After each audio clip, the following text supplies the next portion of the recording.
নমস্কাৰ বন্ধুসকল, মই বৰ্তমান আছোঁ আঠেৰিঘাট চাহ বাগিচাত। মই বৰ্তমান গৈ আছোঁ কৰামৰ চাহ বাগিচালৈ, ওদালগুৰি ডিষ্ট্ৰিক্টত হয়। চ' ভাবিলোঁ আপোনালোকক আঠেৰিঘাটৰ যিখন চাহ বাগিচা সেইখন দেখাই দিওঁ। দেখিছে মোৰ দুয়োফালে আছে আঠেৰিঘাট চাহ বাগিচা। আজি বতৰটো ডাৱৰীয়া হৈ আছে, তাৰ বাবে ভিডিঅ' কোৱালিটিটো ইমান ঠিক হোৱা নাই। তো বলক আজি ভিডিঅ'টো আৰম্ভ কৰোঁ।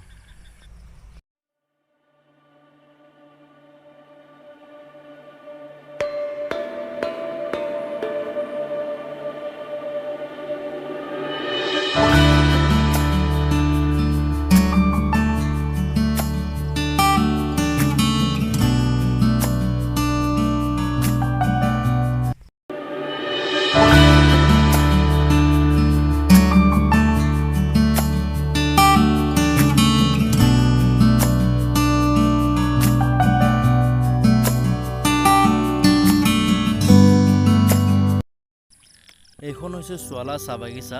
চাহ বাগিচাখন আঠেৰিঘাটৰ ওচৰতে আছে। এই চাহ বাগিচাখন এইকাৰণে ভাল লাগে যে ইয়াৰ দুয়োপাশে আপোনালোকে দেখিছে ৰাস্তাৰ দুয়োপাশে আছে নাহৰৰ গছ। আৰু নাহৰ বুলি ক'লে মোৰ মনলৈ আহে জুবিনদাৰ কথা। জুবিন দাই প্ৰায়ে কৈ আহে যে নাহৰ গছ ৰুব। প্ৰায় হয়তো নাজানে নাহৰ গছ কেনেকুৱা ধৰণৰ। যদি আঠেৰিঘাটত কেতিয়াবা আহে তেতিয়াহ'লে আঠেৰিঘাটৰ চোৱালা চাহ বাগিচাৰ দুই কাষে দেখা পাব নাহৰৰ গছ। এই বাওঁফালৰ ৰাস্তাটোৰে আপোনালোকে যাব পাৰিব আঠেৰিঘাটৰ গৌচালা মন্দিৰ। প্ৰায় বহুতে হয়তো জানে গৌচালা মন্দিৰৰ বিষয়ে। মই আগতে এটা ভিডিঅ' বনাইছিলোঁ গৌচালা মন্দিৰৰ বিষয়ে। যদি চোৱা নাই ভিডিঅ'টো চাই ল'ব। গৌচালা মন্দিৰৰ বিশেষ ৰহস্য আছে। ইয়াতে অত্ৰিমুনি বুলি এজন মুনি আছিলে, আৰু ইয়াতে প্ৰায় মানুহে কয় যে মুখে মুখে কৈ আহিছে ইয়াতে ৰাম লক্ষ্মণ সীতাই বনবাস খাটিছিল বুলি জানিব পৰা যায়। যদি সম্ভৱ কেতিয়াবা ভালকৈ বিৱৰি ক'ম।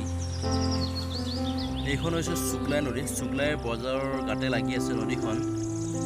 এই নদীৰো এটা বিশেষ ৰহস্য থকা বুলি প্ৰায় কিছুমান লোকে কয়, আৰু মই এটা পঢ়িছিলোঁ চাগে কিতাপত, বহুত দিন হ'ল মনত পৰা নাই ভালকৈ। এই নদীখনৰ পানী মানে হঠাতে আহে, হঠাতে নোহোৱা হৈ যায়। ইয়াৰ মানে কিবা এটা আদিম পুৰণি কিবা এটা ৰহস্য থকা বুলি প্ৰায় লোকে কয়। ত' কি ঘটনাটো মই এতিয়ালৈকে নাজানো ভালকৈ। যদি মই কিতাপখন পাওঁ তেতিয়াহ'লে আপোনালোকক ভালকৈ জনাব পাৰিম যে পানী সচকৈ কেতিয়াবা আহে কেতিয়াবা নাহে। ইয়াৰ বিষয়ে আপোনালোকক নিশ্চয় জনাম পিছত যদি সম্ভৱ হয়। এই নদীখনৰ ওপৰত গাতে লাগি আছে কিবা মন্দিৰ বনাইছে। মন্দিৰ নহয় আপোনাৰ মূৰ্তি হয়। চিম্পাঞ্জী যেন লাগিছে। তো কিয় বনাইছে, কোনে বনাইছে গম নাপাওঁ। চিম্পাঞ্জী হয় চাগে। এতিয়া বৰ্তমান বৰঙাজুলি। বন্ধুসকল, বৰঙাজুলি বজাৰখন পাৰ হৈ আহিলোঁ। চ' বজাৰৰ মাজত মানে ভিডিঅ'টো কৰিব ভাল নালাগিল গাড়ী চলাই থকাৰ বাবে।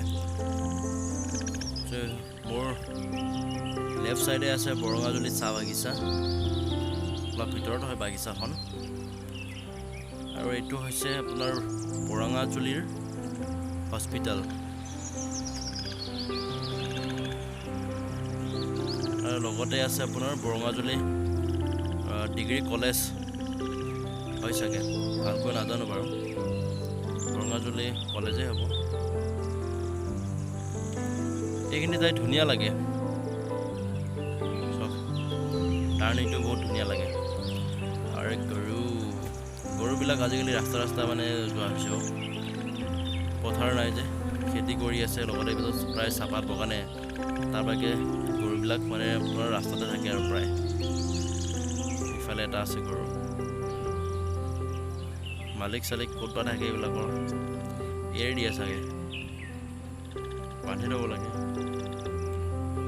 এই পথছোৱাৰে আপুনি তেজপুৰ বা মঙলদৈ, ওদালগুৰি য'ত যায় আপুনি, যোৰহাট যাব পাৰিব, আপাৰ আছামৰ চাইডে যাব পাৰিব, আৰু ইফালে তামোলপুৰ হৈ যাব পাৰিব আপুনি।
মই বৰ্তমান পানেৰীত আহি পালোঁ।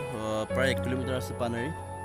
মই পানেৰী হৈ নাযাওঁ, মই কৰামৰ আপোনাৰ ভিতৰেদি যাম। ভিতৰতে প্ৰায় এটা শ্বৰ্টকাট ৰাস্তা এটা আছে। অলপ বেয়াও ৰাস্তাটো, হ'লেও ভাল, খচকে হয়। এইখন হৈছে আপোনাৰ হাতীগড় চাহ বাগিচা। হাতীগড় চাহ বাগিচা, এই চাহ বাগিচাখন আপোনাৰ 1893 চনত স্থাপন কৰা হৈছিল। হাতীগড় চাহ বাগিচাৰ পথঘৰ।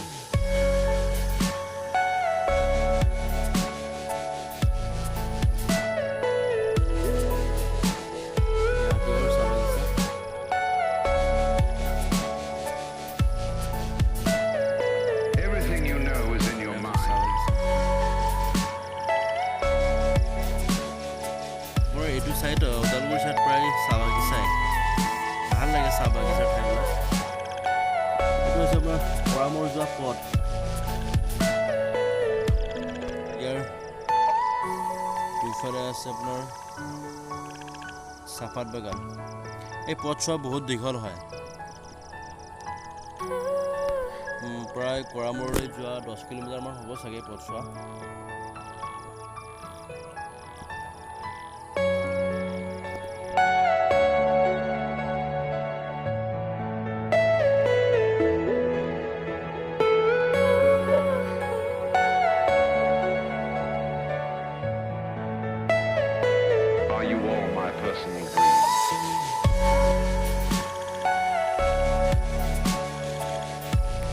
যোৱা মাহৰ আগতে ইয়াতে ধুনীয়া ধুনীয়া ফুল আছিলে, আপোনাৰ এজাৰ ফুলা, এজাৰ নে কি বুলি কয়, এটা ফুল এজাৰে হয় চাগে। এতিয়া বৰ্তমান নাই, এতিয়া অলপ আছে ওপৰত, এজাৰ ফুল বুলি কয় চাগে, অলপ অলপ আছে। আৰু এমাহমান আগতে ধুনীয়াকৈ আছিলে ইয়াতে এজাৰ ফুল, ধুনীয়া লাগে ৰাস্তাটো দুয়োপাশে। অলপ অলপ আছে এজাৰ, তো এজাৰ হয়নে নহয় নাজানো বাৰু, এজাৰ বুলিয়ে কৈ চাগে।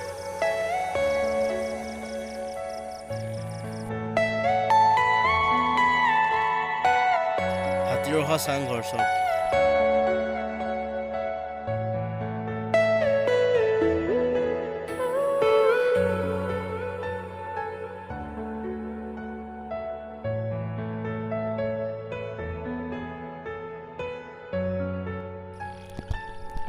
কৰামৰ চাহ বাগিচা আমি পাম আৰু বেছি দূৰ নাই, পাহাৰখন প্ৰায় দেখা পোৱা হৈছেই। সেই সেউজীয়া পাহাৰখন নহয়, সেউজীয়া নীলা পাহাৰখন যে দেখি আছে সেইখন নহয়, তাৰ তলত আছে। ইয়াৰ পৰা দেখা পোৱা নাই ভালকৈ, চ' ওচৰত গ'লে দেখা পাব।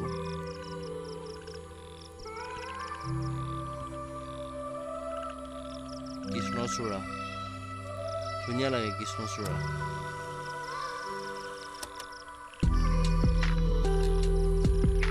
সেইখন হৈছে কৰামৰ চাহ বাগিচা। বাগিচাখন প্ৰায় পাহাৰীয়া ঠাইতে আছে।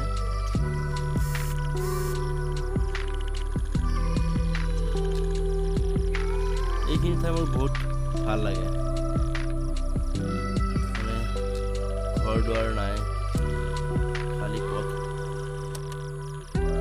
আৰু এইফালে প্ৰায় চাংঘৰ। হাতী অহাৰ বাবে হয়তো মানুহবোৰে চাংঘৰ সাজি লৈছে। মানুহ প্ৰায় পাতল,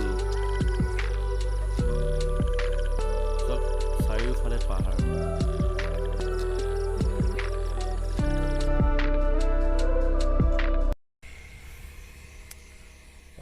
বৰ্তমান কৰামৰ পামেই আৰু বেছি দূৰ নাই, এই পাহাৰখনতে আছে কৰামৰ চাহ বাগিচাখন।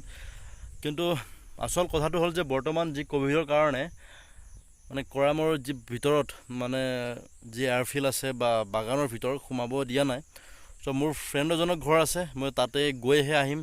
আপোনালোকৰ ভিতৰৰ কৰামৰ ভিতৰত যি এয়াৰফিল্ড আৰু বাগানবিলাক মই দেখাব নোৱাৰিম, চ' তাৰ পৰা বেয়া নাপাব। যদি কেতিয়াবা সম্ভৱ আহিলে ক'ভিডৰ পিছত যেতিয়া মানে গেটটো খোলা দিব, তেতিয়া মই আপোনালোকক দেখাই দিম, ঠিক আছে।